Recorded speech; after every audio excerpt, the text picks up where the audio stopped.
tout à coup, sautant de la haie, des centaures zébrés surgissent. Ils montrent leurs arcs en les brandissant haut en direction de la lisière. Les flèches sont lancées et retombent en déposant une pluie d'étoiles, effaçant ainsi à la vue la scène extraordinaire. Du sulfate d'Alil se mélange dans l'air. Un soupçon de larmes rend la vue de Naélé suffisamment trouble pour qu'elle ne puisse plus observer à 1 mètre. L'odeur d'oignons caramélisés parvient à son nez. En un instant, elle sort de son ensorcellement.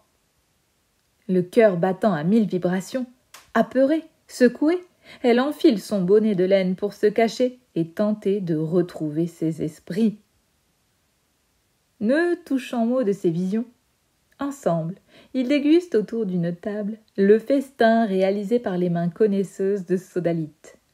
Un soupçon de vinaigrette à la purée de sésame déposé sur une mâche fraîche, accompagné de pommes de terre revenues entre les oignons rouges et les champignons à la crème, consent à l'articulation vorace des couverts. Pour fêter cette insolite rencontre, Sodalite propose à Naélé de se balader dans la prairie et les vergers alentours, après le repas, de sorte à faire plus ample connaissance. Naélé se sent apaisé en sa compagnie, mais a l'intuition que tout cela reste tout de même bien étrange. Ne pouvant faire tout le chemin du retour à pied, il propose de l'escorter jusqu'en ville.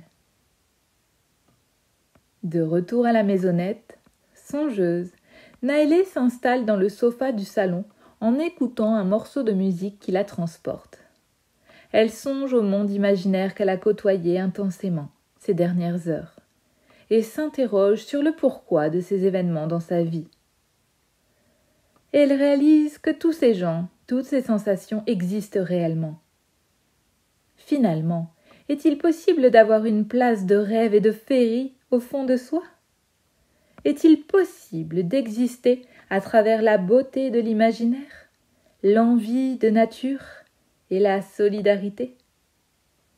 Naélé a envie de croire en tout cela, que tout est envisageable dès le moment où l'on se donne les moyens d'y parvenir. La vie peut être un rêve, un doux, joyeux rêve éveillé et riche de bonheur.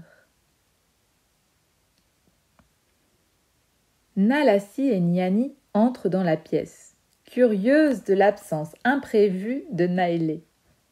Nalassi ne peut s'empêcher d'examiner la mine de son ami et de lui poser les questions qui lui brûlent tellement les lèvres. « Pourquoi tant de cachotterie ? Raconte, où est-ce que tu étais ?» sollicite-t-elle. « C'est tellement fou, tout ça. Il faut le voir pour le croire. »